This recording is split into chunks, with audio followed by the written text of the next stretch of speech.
Okay, so when you're connecting soaker hoses, you want to take them around your house as far as you can. However, these soaker hoses can only go properly up to about 150 feet.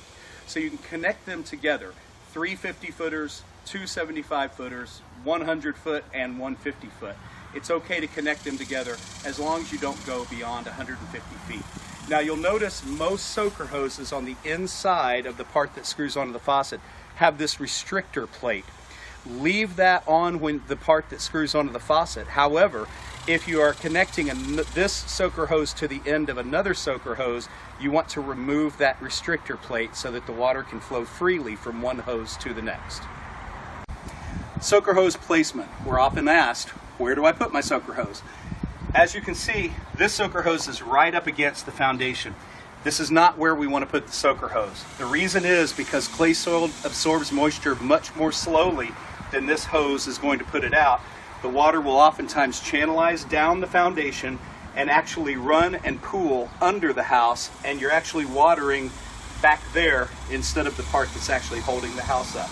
So we don't want to put the soaker hose right up against the house. What we want to do is have it watering that 2 feet of soil that's actually holding up the house. So to do that, we place the soaker hose anywhere from 8 to 12 inches away from the foundation. If you have bushes in front of your house, usually placing the soaker hose at the back of the bushes is typically about the right position.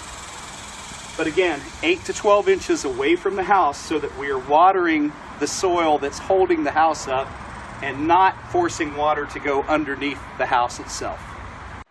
When putting your soaker hoses around the house, you do indeed want to cover as much around the house as possible in that 1 to 2 foot range. Now, when you have large sections of concrete, like a driveway or a large patio, you don't necessarily have to go around or across that on a regular basis. However, during the months of June, July, August, and September, you should at least once a month, maybe twice, lay the soaker hose on the gap between your driveway and your garage apron and let it rest there and run it for about an hour. Once a month is usually adequate. The foundation here and the concrete acts as an evaporative barrier to help hold moisture into those soils. But over the summer, it will dry out, so we want to add moisture on a regular basis. So once a month, maybe twice a month during the hot times, 1 hour along this gap.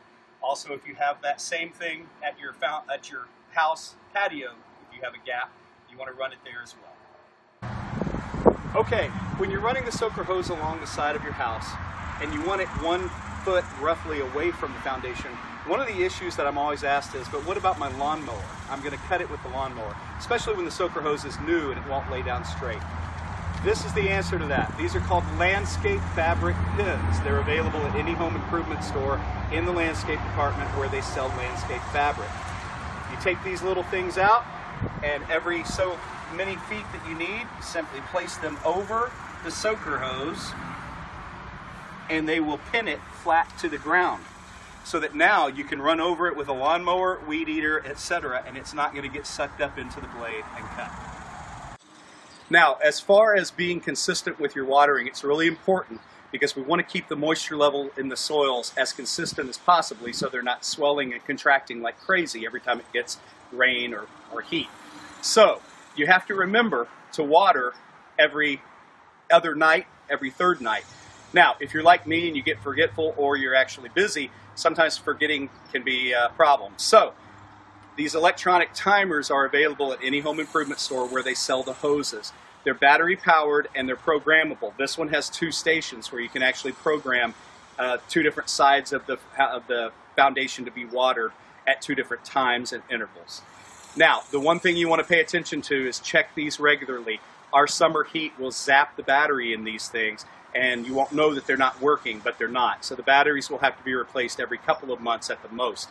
Also check to make sure after you turn them on that we're not dripping water at the faucet, because again, we want consistent moisture. A lot of water dripping out at one place on the foundation can be a problem.